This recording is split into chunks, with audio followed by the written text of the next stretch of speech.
Il est 6 heures du mat et c'est l'heure de réveiller le BTP. Installe-toi confortablement, attrape ta boisson chaude préférée et il ne me reste plus qu'à te souhaiter une très bonne écoute de ce nouvel épisode.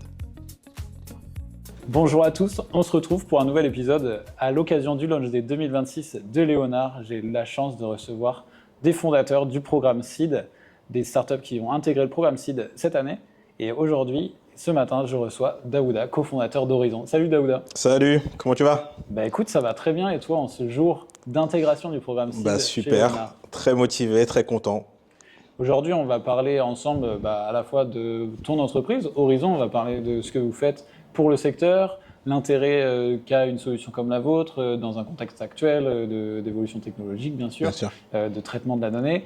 Alors, on va parler de ça, je pense, j'ai bien l'impression que ça va être ça le sujet du jour. Je le sens aussi. On va aussi parler de pourquoi intégrer un programme comme celui de Léonard, le programme Seed, et voilà, ça va être un peu tout ça. Mais avant de parler de ce sujet hyper important, de tout ce que je t'ai évoqué juste là, je vais te demander de mettre un peu de contexte. Qui es-tu, ton parcours, et qu'est-ce qui t'a amené à co-créer avec tes deux cofondateurs Horizon?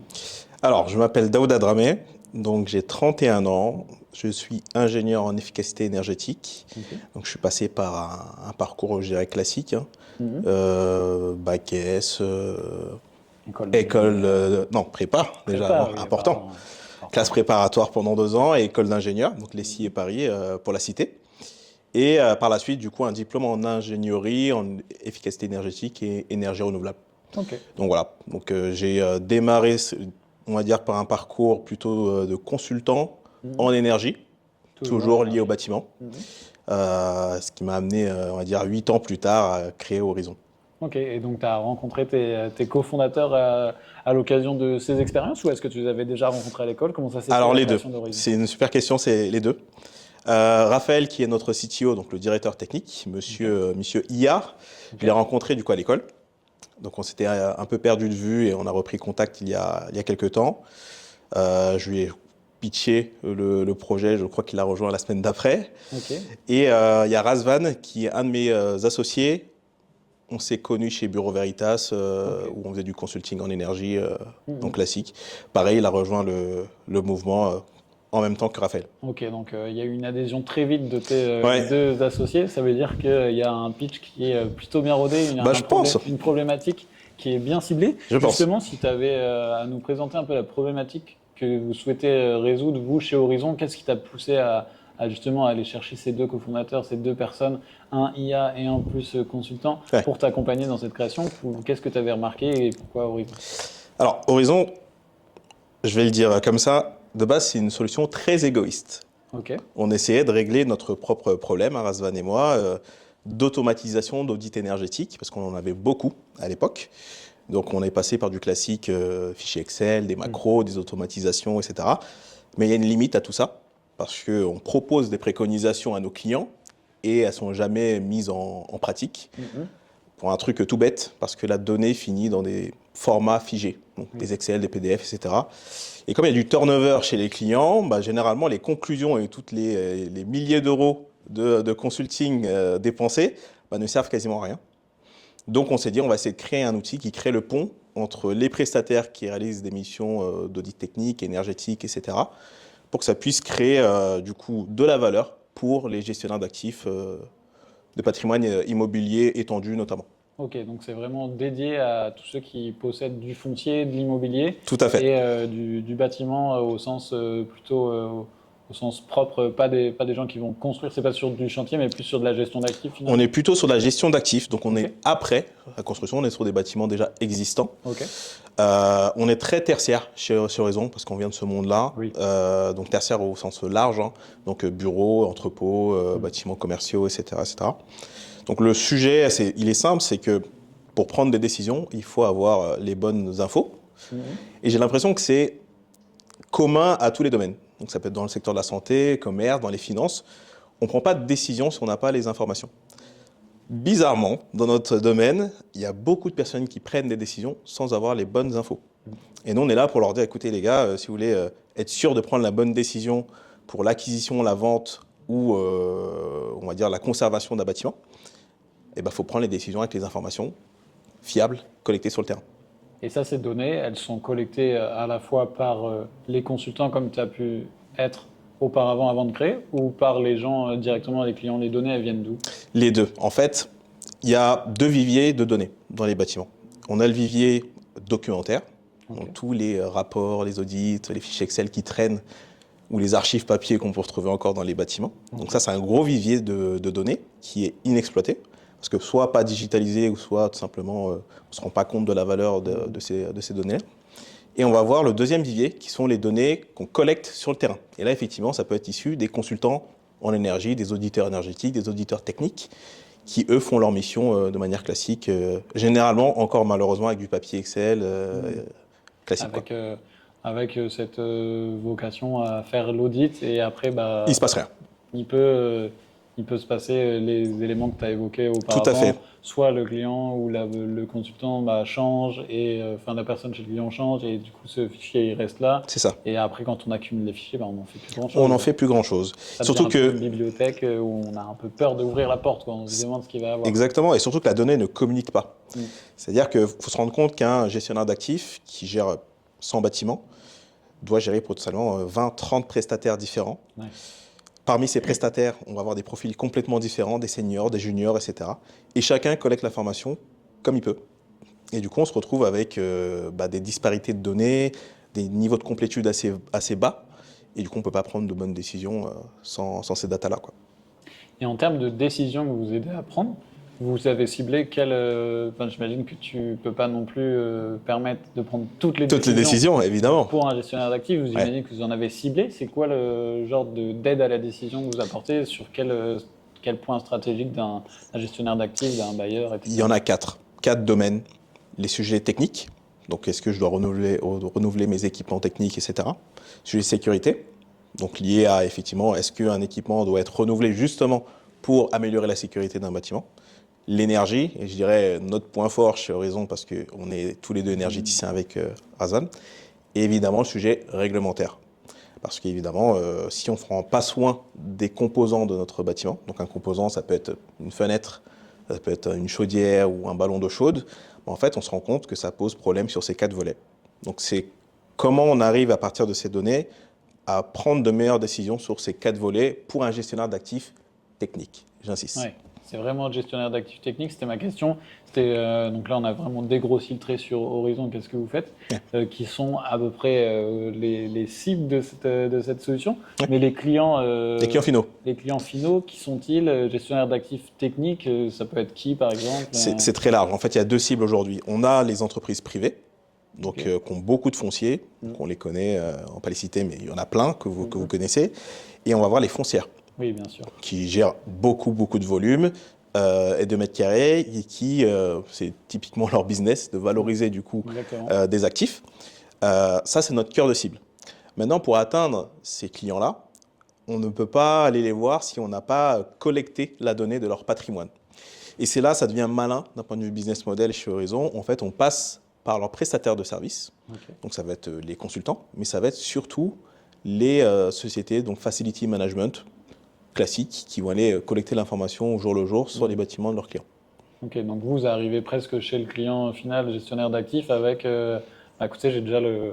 Exactement, j'ai déjà le listing des équipements. Le CV de votre bâtiment, exactement. Je sais ça parce que vous le collectez en fait de manière indirecte via les prestataires. Tout à fait. En fait, c'est intéressant pour plusieurs raisons. Un, le prestataire va gagner du temps. Donc, ce qu'on promet, c'est de diviser par 2 le temps de réalisation des audits techniques et énergétiques sur le terrain. Donc déjà, pour le prestataire de service, il est content.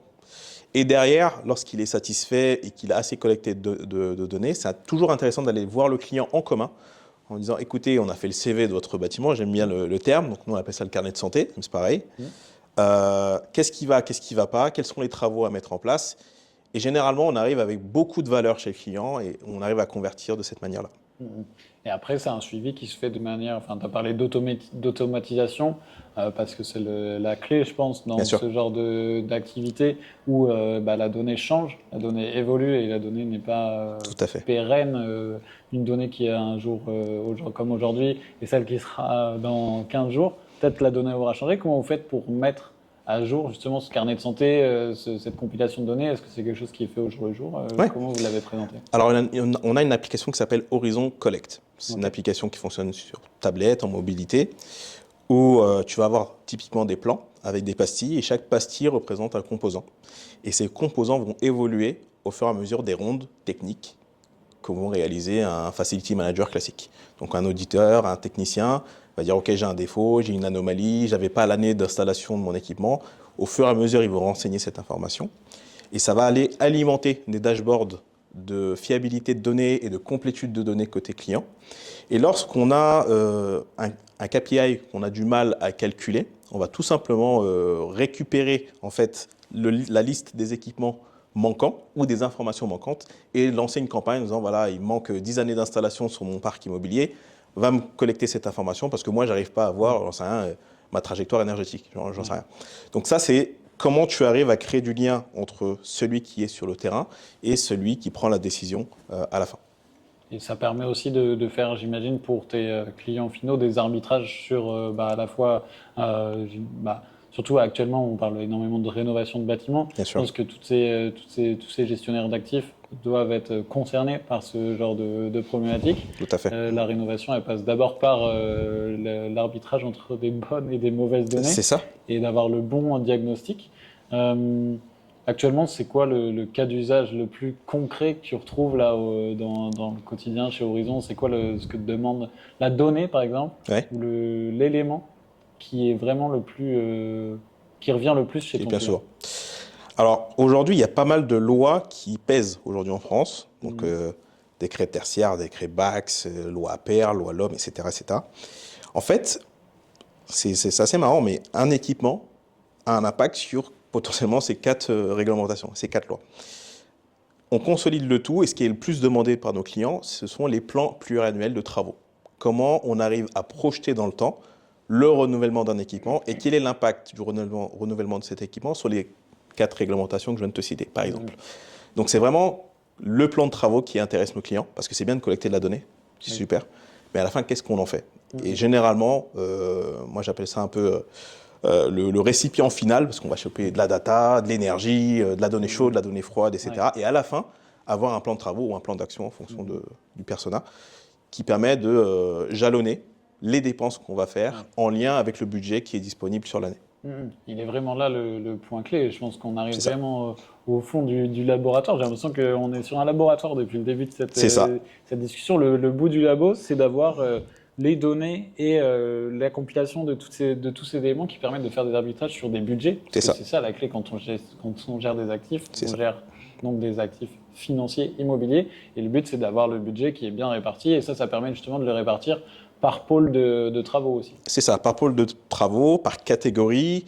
En fait, il y a pas mal de manières de discriminer l'information.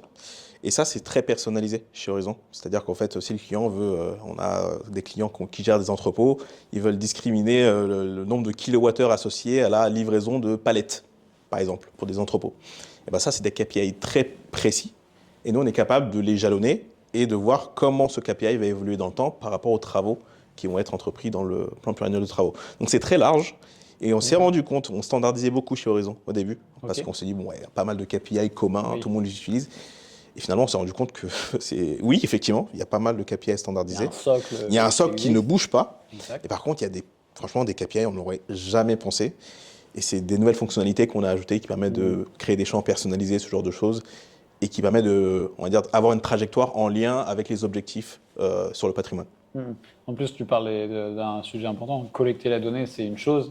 Savoir la traiter, l'arbitrer, savoir ce qu'on en fait. C'est une chose. Ça, c'est autre chose. Et ça, c'est ce que vous intégrez dans l'outil. C'est tout ce qui est méthode de calcul ou prise de décision. C'est dans l'outil directement. Avec quelle technologie vous faites? C'est ça. En fait, alors, lorsqu'on collecte la donnée, déjà, tu l'as effleuré le sujet, c'est on va l'uniformiser. C'est-à-dire qu'en fait, les gens peuvent prendre la donnée de manière un peu hétérogène. Nous, on va avoir une intelligence artificielle qui va venir cleaner l'information et la ranger dans les bonnes cases. Donc ça, c'est la première étape. Après, derrière, on va activer des modules métiers. Aujourd'hui, chez Horizon, on en a 3. Énergie, carnet de santé et plan de travaux. Le but d'Horizon, c'est d'activer des modules métiers en fonction des besoins de nos clients. Là, c'est les 3 plus importants et les plus demandés, on va dire. Et ces modules-là ont à chaque fois des moteurs, des petits moteurs qui permettent d'aller calculer des éléments. Pour l'énergie, on va avoir un petit moteur de calcul boosté à l'IA avec un peu d'IPMVP qui du coup un protocole de calcul de gain énergétique. Donc ça, c'est des choses qu'on implémente. On va avoir aussi pour les plans de travaux en fait un système de priorisation des travaux. Est-ce qu'on change la chaudière avant l'eau chaude sanitaire, ou en tout cas les ballons? En fait, tous ces modules vont avoir un petit peu d'intelligence qui vont aider à mieux prioriser les informations et les données sur la durée. C'est vraiment une intelligence artificielle, mais intelligence collective qui viennent se plugger, puisque du coup, comme tu dis, un élément du bâtiment, un élément de l'actif peut avoir un impact sur 4 autres choses. C'est ça. Quand on parle d'énergie, en plus, en général, tout est lié. Quand tu as un problème sur un sujet, il vient impacter l'autre, etc. C'est quelque chose qui communique assez facilement. Et je pense que quand on gère des actifs, déjà, on redoute souvent la visite du consultant qui vient faire l'audit. Ouais. C'était mon rôle à l'époque, donc effectivement, Je pense que toi, quand tu arrives et que tu dois faire quand tu es arrivé et que tu faisais les audits, les gens, si c'est des actifs qui viennent de récupérer, par exemple, ou si c'est des actifs qu'ils ont dans leur portefeuille mais qui étaient donnés à quelqu'un d'autre, qui n'a pas la bonne information, bien sûr. On est toujours dans cette crainte de découvrir les choses un peu trop tard, parce que c'est là où l'impact financier il est conséquent. C'est ça. Vous, ça vous permet d'avoir au jour le jour un peu un état des lieux, quoi. C'est ça, et surtout, j'aime bien le terme intelligence collective, dans le sens où, avant, chaque prestataire avait son socle de données qu'il gardait, soit dans des PDF et des Excel, etc. Là, on redonne cette data au client final. Et en fait, derrière, si tu as un bureau d'études qui est passé il y a 4 ans pour faire un audit énergétique, si un nouveau bureau d'études ou si tu as encore gagné le marché, tu vas arriver et tu vas récupérer les données qui ont évolué sur les 4 ans et tu vas juste apporter les informations supplémentaires pour continuer ton audit énergétique ou générer une nouvelle version de ton audit énergétique. Donc c'est une intelligence pour tout le monde gagne du temps et ça permet de se focaliser sur ce qui est important, qui est comment je génère des travaux et comment je les priorise. Parce que collecter la donnée, encore une fois, c'est juste une étape. Voilà, c'est qu'une étape, mais derrière, une fois que la donnée elle est consolidée et qu'elle vit et qu'elle est dynamique, comment on arrive à la faire fructifier dans le temps.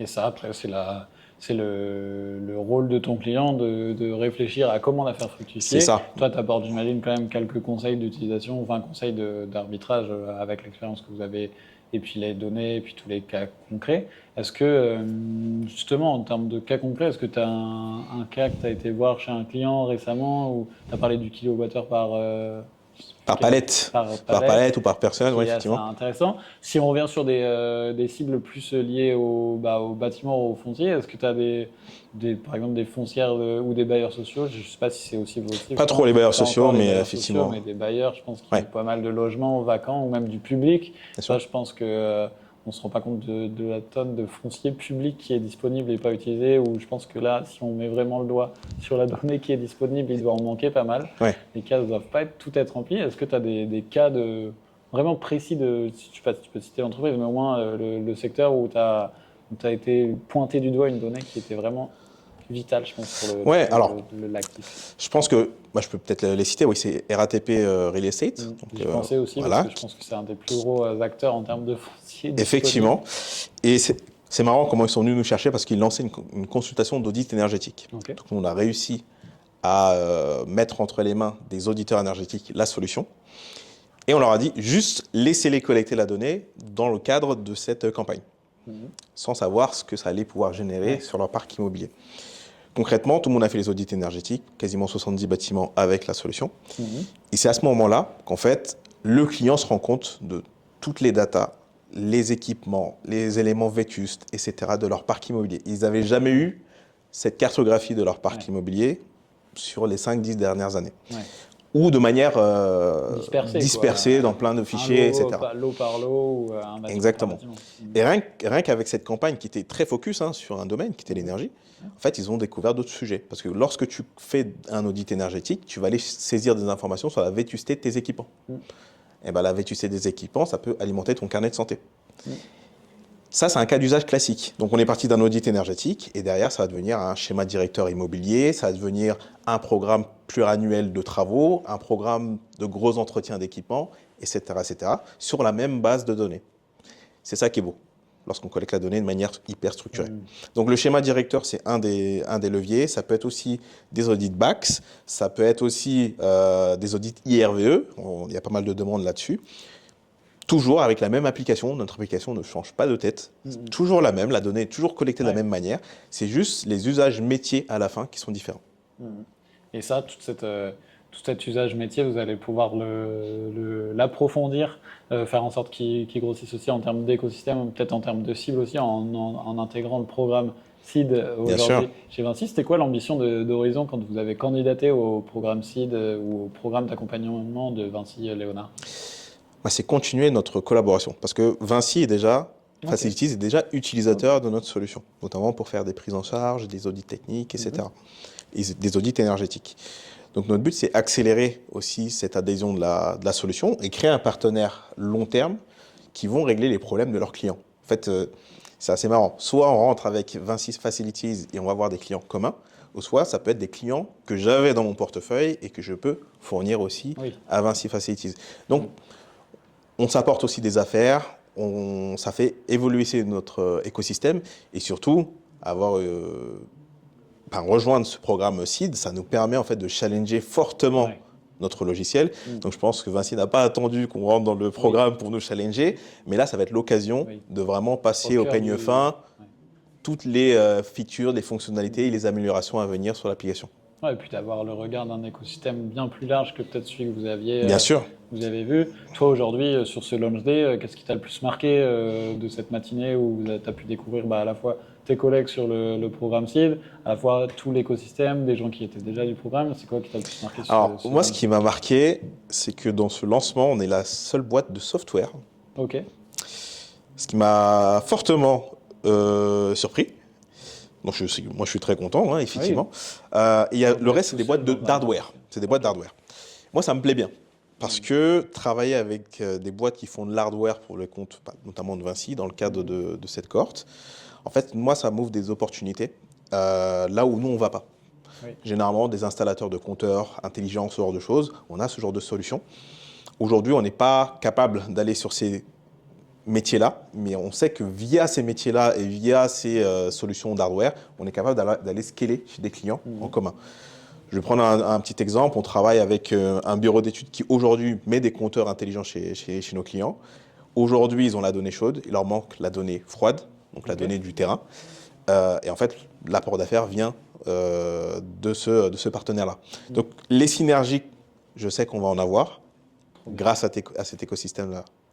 Ouais, c'est évident, ça permet aussi, comme tu dis, de challenger. Aussi. D'aller sur des horizons qui n'étaient pas forcément ceux que vous aviez choisis au début. Je pense que vous devez l'avoir souvent, ce côté quel horizon tout le temps. Alors c'est fait exprès. C'est le facteur d'un naming qui est bon, ça veut dire qu'il est Horizon, il y a un S à la fin. Parce qu'on souhaitait toucher tous les horizons du bâtiment. Donc on a commencé par les carnets de santé, la maintenance, l'énergie. Et on veut aller beaucoup plus loin avec la résilience climatique, le carbone, ce genre de choses. D'où le S. Et on n'a pas de H parce qu'il y a un parti politique qui a pris le nom déjà. Donc bon. Il faut savoir rester sans H des fois. C'est ça. Et si tu avais à conclure cet échange, qui était assez riche, assez intéressant en termes de partage, quelle est, toi, ta volonté à court, moyen terme, après avoir eu toute cette inertie, avoir eu tous ces premiers échanges sur cette matinée de Launch Day? C'est quoi ton ambition au sein du programme? Qu'est-ce que tu as vraiment envie d'aller creuser là, maintenant que tu as rencontré toutes ces personnes Alors moi, je veux aller creuser les usages au sein de Vinci, dans le sens où, pour moi, j'ai juste effleuré les sujets, dans le sens où on a beaucoup parlé de maintenance, d'énergie, etc. Je sais qu'il y a d'autres sujets qui sont développés chez Vinci Facilities qu'on n'a pas explorés. Et là, ça va être l'occasion de le faire parce que on a l'équipe pour, on aura le réseau pour. Donc moi, je suis très content de rentrer maintenant dans cette cohorte pour ces raisons-là et d'aller chercher des cross-business et du cross-sell sur des sujets que je n'avais pas forcément identifiés. Donc j'attends vraiment de ce programme-là de nous aider à ouvrir un petit peu plus large le panel d'horizons. Ça t'a clairement ouvert l'appétit. En tout cas, ça nous a donné des bonnes briefs, des bonnes ambitions aussi pour la nouvelle l'utilisation de la donnée maintenant, arrêter de la laisser au frigo, de la donner vraiment dans la bibliothèque, la ranger et puis y toucher, qu'elle prenne la poussière. Maintenant, il faut l'utiliser. Il y a des gens qui t'aident à l'utiliser, qui compilent ce genre d'informations, qui te donnent des réflexions intelligentes. J'espère que ça sera donc le cas de personnes qui ont écouté cet épisode. En tout cas, j'espère que tu as passé un bon moment ce matin avec moi, Daouda. Et puis, on te souhaite bonne chance dans cette année de Programme Seed et dans tout cet accompagnement. Et on se retrouve très, très vite pour la réception d'une nouvelle startup qui entre au Programme Seed aujourd'hui. Merci à toi. Et aussi, à très vite pour rêver de nouveau le BTP. J'espère que tu as apprécié ce nouvel épisode sur 6 heures du bat. Si ce n'est pas déjà le cas, je te laisse t'abonner et laisser 5 étoiles. Et quant à nous, on se retrouve très très vite pour rêver de nouveau le BTP.